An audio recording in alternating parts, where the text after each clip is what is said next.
18 साल से ऊपर के लोगों को दी जाएगी वैक्सीन। बिहार सरकार के फैसले पर हम प्रवक्ता ने दी प्रतिक्रिया। हम प्रवक्ता दानिश रिजवान ने की सरकार की सराहना।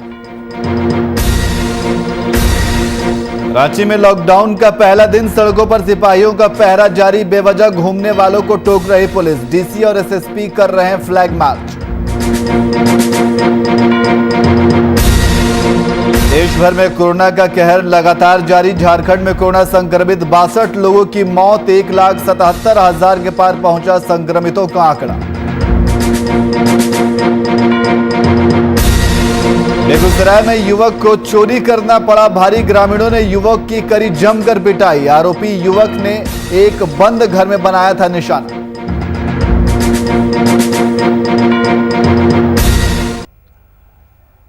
नमस्कार, मैं नियाज खान और आप देख रहे हैं वीआईपी न्यूज। खबरों अब सीधे रुख करते हैं खबरों की ओर। झारखंड में कोरोना महामारी का कहर लगातार जारी है। बीते 24 घंटे की अगर बात की जाए तो बीते 24 घंटे में झारखंड में कोरोना संक्रमण से 62 लोगों की मौत हो चुकी है और साथ ही झारखंड में पॉजिटिव मामलों की संख्या बढ़कर 1,77,356 पहुंच गई है। जबकि राजधानी रांची में कोरोना संक्रमण से 22 लोगों की मौत हो चुकी है। वहीं रांची में 1361 नए केस मिले हैं।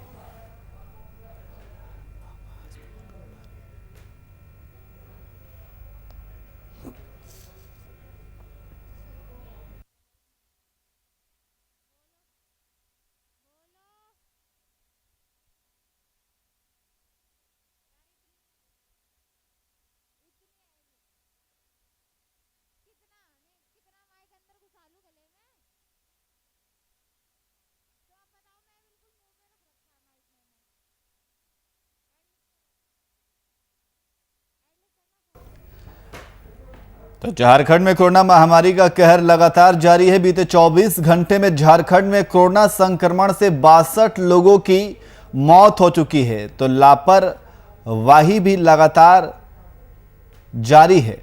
लापरवाही जारी, कोरोना पर भारी। झारखंड में कोरोना से 62 लोगों की मौत हो चुकी है। 1,77,000 के पार पूरे मामले पहुंच चुके हैं।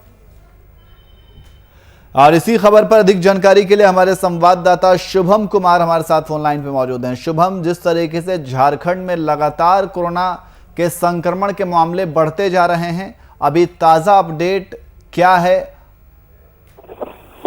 देखिए नियाज, अगर आंकड़ों की बात करें तो आए दिन 5,000 का आंकड़ा पूरे झारखंड में आज पार कर चुका है और 62 मरीजों की मौत हो चुकी है। समझ सकते हैं कि इन आंकड़ों से अब लगता है कि राज्य की स्थिति संकट में है। और जिस तरीका से झारखंड राज्य में आज 22 अप्रैल से शुरुआत हो चुकी है स्वास्थ्य सुरक्षा सप्ताह की, उसी को देखते हुए तमाम जिला प्रशासन, पुलिस प्रशासन, स्वास्थ्य महकमे के जितने पदाधिकारी हैं अलर्ट मोड में है और वो चाहते हैं कि जल्द से जल्द इस परिस्थिति पर काबू पाया जाए। क्योंकि जिस तरीके से झारखंड में कोरोना के बढ़ते ग्राफ को देखा गया है उसमें भयावह स्थिति उत्पन्न हो रही है और लगातार राज्य की जनता के मन में डर का माहौल बनता जा रहा है। सड़कें वीरान पड़ी है, कोई घरों से निकलने को तैयार नहीं है। सभी लोग राज्य सरकार का परस्पर सहयोग करते हुए नजर आ रहे हैं। लेकिन अब सवाल यह है कि राज्य सरकार के द्वारा ये जो कदम उठाया गया है, एक सप्ताह का कह सकते हैं छोटा लॉकडाउन का स्वरूप दिया गया है झारखंड में, यह कितना फलाफल साबित होता है इसका आकलन हम 29 तारीख को ही कर सकते हैं। जी शुभम, लेकिन जिस तरीके से पूरे देश भर से अस्पतालों की जो स्थिति है, अस्पतालों की तस्वीर काफ़ी भयावह तस्वीर सामने आ रही है, तो अभी फिलहाल जो रांची में जितने भी अस्पताल हैं वहाँ की स्थिति क्या है? क्या वहाँ पे लोगों को सुविधाएं मिल पा रही हैं? देखिए नियाज, अगर अस्पतालों की बात करें तो अस्पताल कह सकते हैं मरीजों से फुल हो चुके हैं। बेडों की संख्या उतनी नहीं है। मरीज इसी वजह से दर दर की ठोकरें खा रहे हैं। कह सकते हैं कि अस्पतालों को खोजने के लिए वो 8 से 9 अस्पताल खोजते हैं, तब एक अस्पताल में उन्हें एक मरीज के लिए बेड मिलता है। तो आप अंदाजा लगा सकते हैं कि जो परिस्थिति है राजधानी रांची की मैं बात बता रहा हूँ, सारे अस्पताल में संक्रमित मरीजों की कह सकते हैं बेडों की संख्या फुल हो गई है। ऑक्सीजन सपोर्टेड बेड की कमी है। तो कहीं ना कहीं इस बातों को दर्शाता है कि जो मौजूदा परिस्थिति है झारखंड में कोरोना को लेकर वो भयावह है। जी बहुत बहुत शुक्रिया तमाम जानकारी के लिए।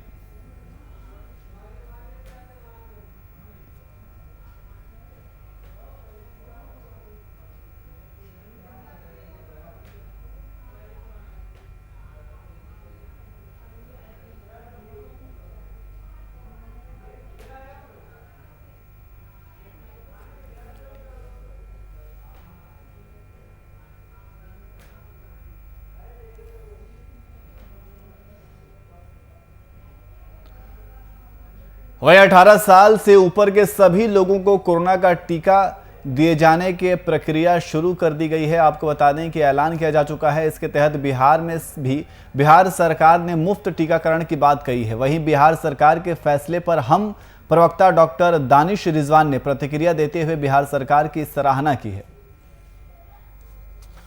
कि हमारी नीयत हमेशा जनता के। देखिए, एनडीए की सरकार जो कहती है वो करती है। हमने चुनाव में वादा किया था कि हम कोरोना का टीका मुफ्त में देंगे। आज हमारी सरकार ने अपने एक और वादे को पूरा किया है। हमारी सरकार ने यह तय कर लिया है कि 18 वर्ष या उससे अधिक के लोगों को राज्य सरकार कोरोना का टीका लगवाएगी। मतलब साफ है कि हमारी नीयत हमेशा जनता के प्रति वफादारी के साथ काम करने की रही है। हमारे नेता माननीय मुख्यमंत्री नीतीश कुमार जी और जीतन राम मांझी जी का यह संकल्प है कि हम जो कहें वो जनता के बीच में उतारें। और आज नेता प्रतिपक्ष ने ट्वीट करके ये बताया है कि भाई हमने डिमांड किया था। तो मैं नेता प्रतिपक्ष तेजस्वी यादव जी को कहना चाहता हूं कि अगर उन्होंने डिमांड किया था तो जिन राज्यों में उनके एलायंस पार्टीज की सरकार है वहां के नेताओं को भी वो समझाएं कि मुफ्त में 18 साल और उससे अधिक के लोगों को टीका दें। देखिए, एनडीए की सरकार जो कहती है वो। वहीं कोरोना संक्रमितों की जांच बचाने के लिए रेमडेसिविर इंजेक्शन की किल्लत से जूझ रहे झारखंड के लिए अच्छी खबर है। 26 अप्रैल को रेमडेसिविर के 10,000 डोज मिल जाएंगे इसी बीच, और 1 लाख डोज के लिए भी टेंडर निकाला गया जो 26 अप्रैल को खुलेगा। इसके लिए 1-2 दिन के बाद और डोज मिलने लगेंगे। इससे पे कोरोना से लड़ने में काफ़ी सहूलियत होगी। गौरतलब है कि झारखंड के अस्पतालों में रेमडेसिविर इंजेक्शन की भारी किल्लत है। अब तक राज्य को करीब 10,000 डोज ही मिले हैं। हाल ही में सीएम हेमंत सोरेन ने केंद्रीय मंत्री को चिट्ठी लिखी थी और बांग्लादेश से आयात की अनुमति मांगी थी।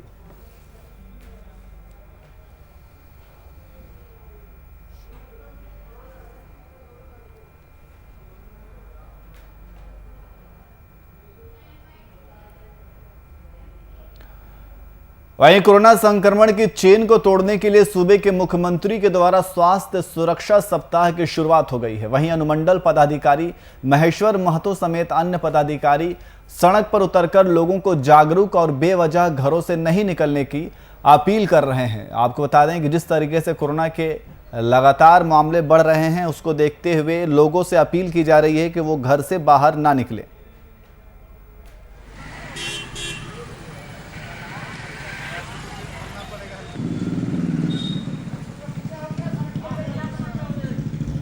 जो सुरक्षा सप्ताह अभी वर्तमान में 22 तारीख से लेकर आपको 29 तारीख को जो राज्य सरकार का निर्देश प्राप्त हुआ है, जिसमें हम लोगों को उसका इम्प्लीमेंटेशन कराना है, जिसमें आज हम लोग निकले हुए हैं। जगह जगह पर फोर्स मजिस्ट्रेट की तैनाती की गई है ताकि जो अनावश्यक रूप से लोग निकलते हैं, उसके बाद दुकानें जो एसेंशियल कमोडिटीज़ की नहीं है वो सब जो खुले हुए हैं।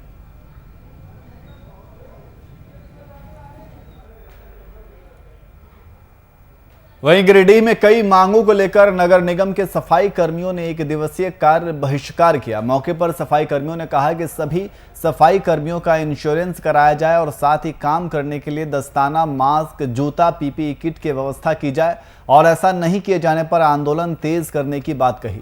मौके पर कई सफाई कर्मी मौजूद रहे।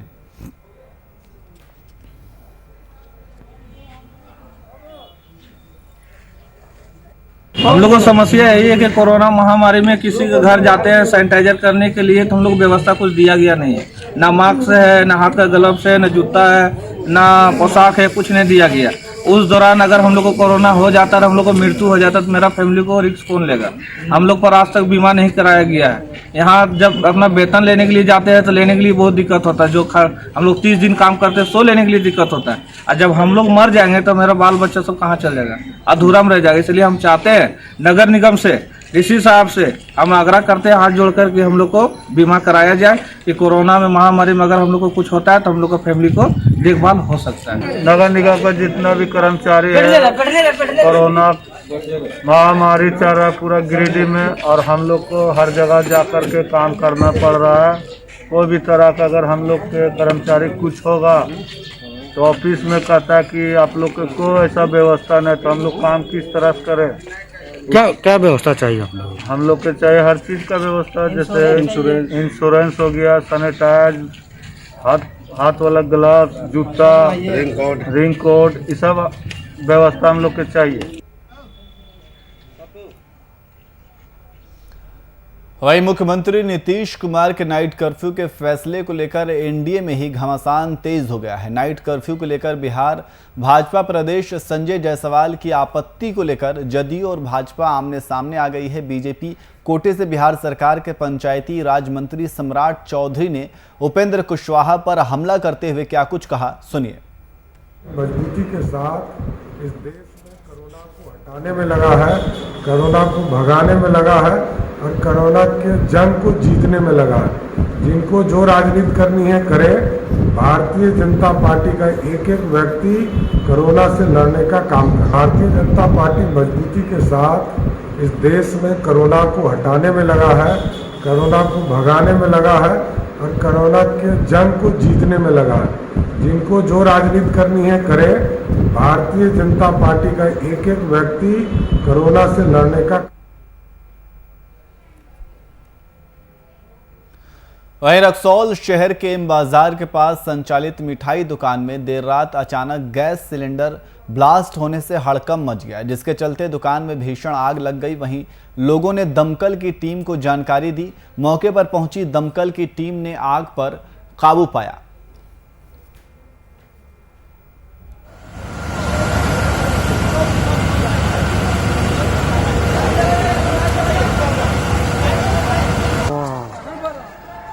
तो आपको बता दें कि दुकान गैस सिलेंडर ब्लास्ट का ये पूरा मामला है, जहां देर रात दुकान में आग लग गई और हादसे में कोई भी जनहानि नहीं हुई है। रक्सौल शहर के एम बाजार के पास संचालित मिठाई दुकान में देर रात अचानक गैस सिलेंडर ब्लास्ट होने से हड़कंप मच गया। आप तस्वीरों में देख सकते हैं कि किस तरीके से गैस सिलेंडर के ब्लास्ट होने से आग लग गई और दमकल केंद्र वहां पे पहुंच करके आग पर काबू पाने की कोशिश कर रही है।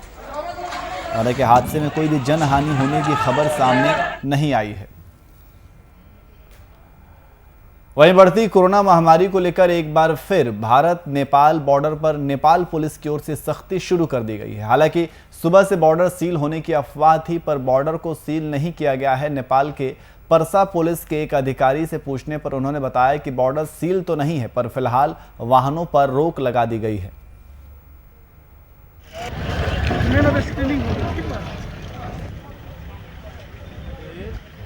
तो बढ़ती कोरोना महामारी को लेकर एक बार फिर भारत नेपाल बॉर्डर पर नेपाल पुलिस की ओर से सख्ती शुरू कर दी गई है। हालांकि सुबह से बॉर्डर सील होने की अफवाह थी, पर बॉर्डर को सील नहीं किया गया है। नेपाल में परसा पुलिस के एक अधिकारी से पूछने पर उन्होंने बताया कि बॉर्डर सील तो नहीं है, पर फिलहाल वाहनों पर रोक लगा दी गई है। जिस तरीके से लगातार कोरोना के मामले बढ़ते जा रहे हैं, उसको लेकर के भारत नेपाल बॉर्डर पर नेपाल पुलिस की ओर से सख्ती शुरू कर दी गई है। हालांकि बॉर्डर सील होने की खबर अफवाह थी, पर बॉर्डर को सील नहीं किया गया है। नेपाल के परसा पुलिस के एक अधिकारी से पूछने पर उन्होंने बताया कि बॉर्डर सील तो नहीं है, पर फिलहाल वाहनों पर रोक लगा दी गई है। और इसी खबर पर अधिक जानकारी के लिए हमारे संवाददाता अरविंद कुमार हमारे साथ फोन लाइन पे मौजूद है। अरविंद, नेपाल बॉर्डर पर पुलिस सख्त नजर आ रही है।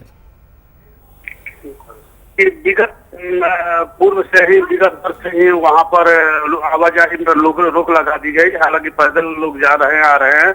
और जो है बिहार के उत्तरी सीमा पर भारत नेपाल सीमा है, जहाँ पर रक्सौल अवस्थित है, यहाँ से लोग काठमांडू, पोखरा इत्यादि जगहों पर आसानी से आने जाने का एक सरल मार्ग है, जहाँ पर लोगों को आज के डेट में रोक लगा दी गई है और आने जाने पर काफी परेशानी हो रही है। और ये तो अफवाह नहीं है, बल्कि पूर्णतः अगर देखा जाए तो कोई भी वाहन जाने नहीं दिया जाता है और पैदल लोग सरेह के रास्ते से आते जाते हैं। यही स्थिति बनी हुई है। जी, बहुत बहुत शुक्रिया तमाम जानकारी के लिए।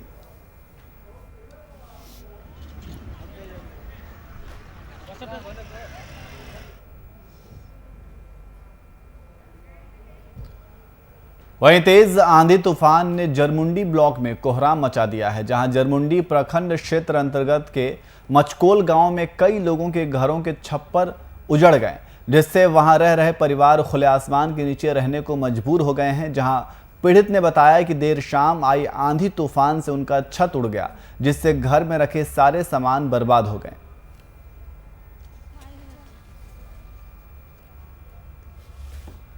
मैं चंद्रशेखर यादव, ग्राम मचकोल, पंचायत राय किनारी। ये मेरा घर है। इतना जोर से आंधी तूफान आया कि इसमें खपड़ा अल्बेस्टर था, सब उजड़ गया। और इसमें 70-80 हज़ार का खाने पीने का सामान था, चावल, गेहूं, धान।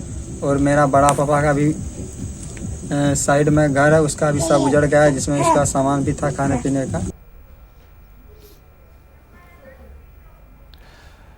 और इसी खबर पर अधिक जानकारी के लिए हमारे संवाददाता सुति ब्रो गोस्वामी हमारे साथ फोन लाइन पे मौजूद हैं। सुति ब्रो, तेज तूफान का कहर देखने को मिला है। जी बिल्कुल, तेज तूफान का कहर देखने को मिला। और कल जो आंधी तूफान आई थी तो रात में जितना भी मतलब जरमुंडी प्रखंड का कई इलाकों के गांव में मतलब जितना भी घर का छप्पर था, जिसका पुआल का घर था, जिसका अल्बेस्टर का घर था, वो बहुत क्षति किया है कल का आंधी तूफान। और लोग इस पर दहशत पे भी है और सरकार से मुआवजा भी लोग मांग रहे हैं। जी, तो कितना नुकसान हुआ है और सरकार की तरफ से जो मुआवजा मांगा गया है, तो क्या सरकार की तरफ से कुछ मुआवजे को लेकर के कहा गया अभी तक? हाँ, मंत्री बादल पटेल को स्थानीय विधायक को ये जानकारी मिलने के बाद उन्होंने कहा कि जितना भी नुकसान हुआ है उसका क्षतिपूर्ति करने का वो संभव कोशिश करेंगे। और साथ ही 80,000 रुपए का उन्होंने मतलब कहा है कि क्षति हुआ है इसमें। जी बहुत बहुत शुक्रिया तमाम जानकारी के लिए।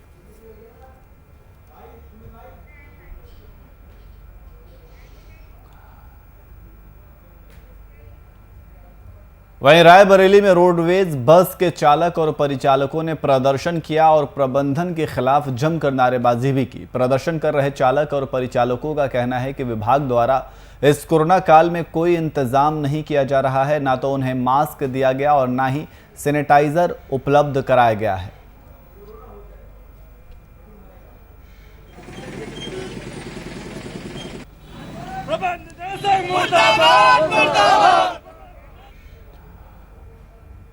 वहीं रायबरेली में ट्रांसफार्मर में भीषण आग लग गई, जिससे धू-धू कर ट्रांसफार्मर घंटों जलता रहा। वहीं इसकी सूचना पुलिस को दी। मौके पर पहुंची पुलिस और दमकल विभाग की टीम ने आग पर मशक्कत के बाद काबू पाया। फायर ब्रिगेड की टीम ने घंटों की मशक्कत के बाद आग पर काबू पाया।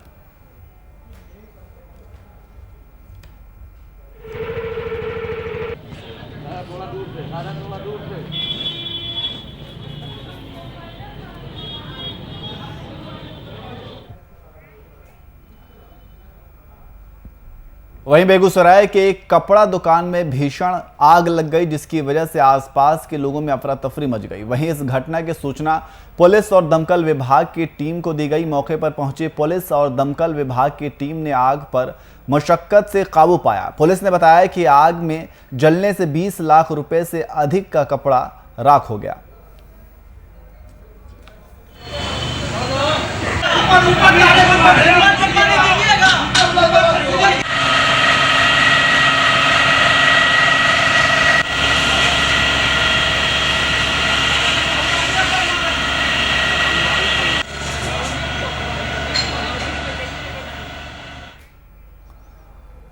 वहीं बेगूसराय में एक बार फिर चोरी करना एक युवक को महंगा पड़ गया, जहां ग्रामीणों ने एक चोर की हाथ पैर बांधकर जमकर पिटाई की। मामला लोहिया नगर थाना क्षेत्र के पन्हास वार्ड नंबर 26 का है। आरोपी युवक की पहचान बागी निवासी सुबोध शाह का 17 वर्षीय पुत्र मोनू कुमार के रूप में हुई है। ग्रामीणों ने बताया कि बंद घर का ग्रिल तोड़कर 4 चोर ठेले पर सामान लेकर जाने की फिराक में थे, पर स्थानीयों ने देख लिया, जिसके बाद 3 चोर फरार हो गए, जबकि एक ग्रामीणों के हत्थे चढ़ गया।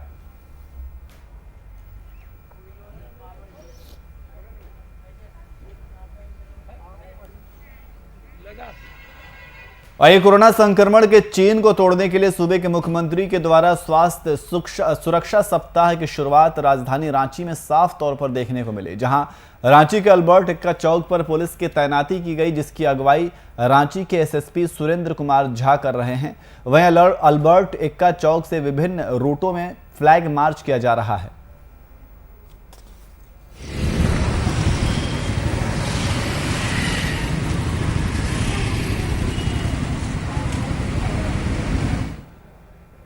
वहीं एनएमसीएच अधीक्षक की ओर से जारी किए गए पत्र में रेमडेसिविर दवा को कोरोना में जरूरी नहीं बताया गया है, जिसके बाद राज्य की सरकार घेरे में है। दरअसल रेमडेसिविर दवा को WHO के गाइडलाइन में जरूरी बताया गया था, जिसके बाद राज्य में इसकी कालाबाजारी शुरू हो गई थी। पर एनएमसीएच अधीक्षक के पत्र के बाद सरकार पर कई सवाल उठ रहे हैं। आरजेडी प्रवक्ता मृत्युंजय तिवारी ने इसे एक साजिश करार दिया है और कहा है कि रेमडेसिविर दवा की कमी होने के कारण सरकार और अस्पताल प्रशासन ने ऐसे पत्र जारी किए हैं जिससे वह सवालों से बच सके। हाहाकार मच गया, चारों ओर कालाबाजारी होने लगा। अब जाकर के एनएमसीएच के अधीक्षक ये पत्र निकाल रहे हैं। इसके पहले सरकार ने क्यों नहीं बताया? कोरोना में रेमडेसिविर दवाई की जरूरत नहीं है, ये बात आज एनएमसीएच के अधीक्षक कह रहे हैं पत्र।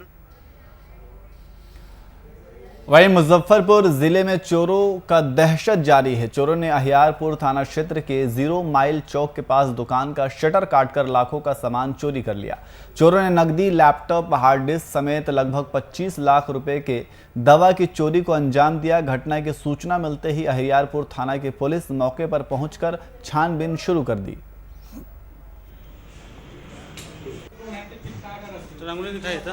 दुकान के जो पड़ोसी हैं, जो दुकान खोले तो उन्होंने देखा कि ताला टूटा हुआ है और मैंने चोरी का वारदात उनको समझ में आया, तो वो हमको घर पे जाके उठा के लेके आए हैं। तब हमको पता चला कि मेरा दुकान में चोरी हुआ है। नीलकंठ फार्मर दुकान का नाम है मेरा। कैसे चोर अंदर आए, कुछ देखने से पता चल पाया? जैसे पीछे वाला गेट आप तो देख सकते हैं, पीछे वाला गेट है, वहाँ से ग्रिल को काट के इसके बाद अंदर प्रवेश किया है।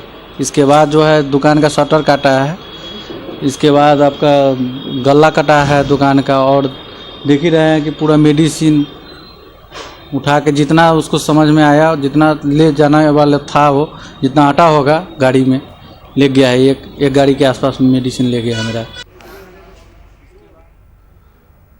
वहीं बिहार में कोरोना का कहर लगातार जारी है। सरकार और प्रशासन की ओर से कई कार्य किए जा रहे हैं जिससे संक्रमण के चेन को तोड़ा जा सके। सरकार की ओर से लाभुकों को मुफ्त टीका देने का ऐलान किया गया। इसे लेकर आरजेडी प्रवक्ता मृत्युंजय तिवारी ने सरकार पर निशाना साधा और सरकार के करनी और कथनी में अंतर होने की बात कही।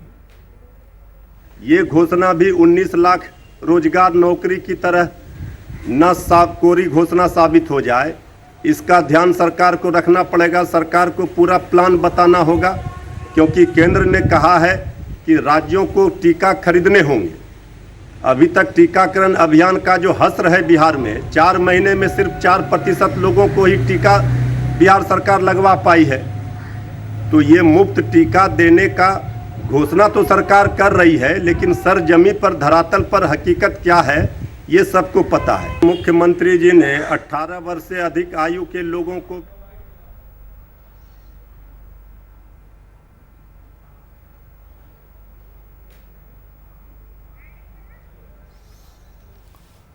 तो बिहार में कोरोना का कहर लगातार जारी है। सरकार और प्रशासन की ओर से कई कार्य किए जा रहे हैं जिससे संक्रमण के चेन को तोड़ा जा सके। सरकार की ओर से लाभुकों को मुफ्त टीका देने का ऐलान किया गया है। इसे लेकर आरजेडी प्रवक्ता मृत्युंजय तिवारी ने सरकार पर निशाना साधा और सरकार के करनी और कथनी में अंतर होने की बात कही। वहीं कोरोना के मरीजों की बढ़ती संख्या के बाद जिला प्रशासन की ओर से भी लगातार प्रयास किए जा रहे हैं। वहीं पटना जंक्शन सहित तमाम जगहों में सैनिटाइजेशन का काम लगातार किया जा रहा है और साथ ही साथ यात्रियों के सामानों को भी लगातार सैनिटाइज किया जा रहा है जिससे संक्रमण का खतरा कम हो सके।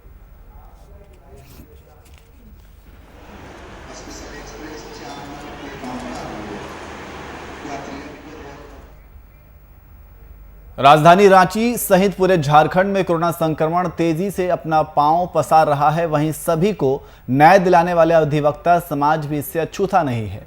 कई अधिवक्ताओं की कोरोना संक्रमण से मौत भी हो गई है, जिसको ध्यान में रखते हुए रांची बार काउंसिल ने 25 अप्रैल तक न्यायिक कार्य में भाग नहीं लेने का फैसला लिया है। वहीं स्टेट बार काउंसिल के सदस्य संजय विद्रोही ने राज्य सरकार से जिन भी अधिवक्ताओं की मृत्यु कोरोना संक्रमण से हुई है उन्हें 1 करोड़ का मुआवजा देने की मांग की है।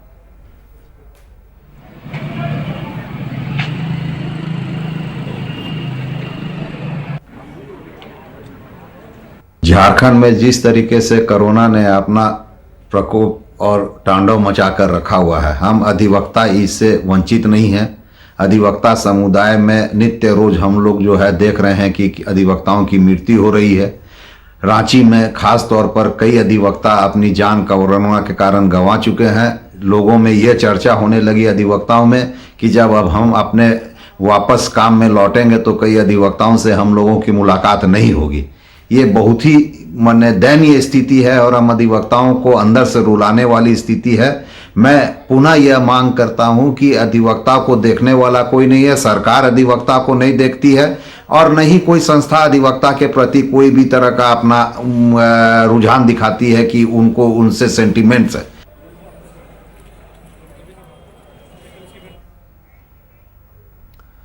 फिलहाल बुलेटिन में इतना ही। देश और दुनिया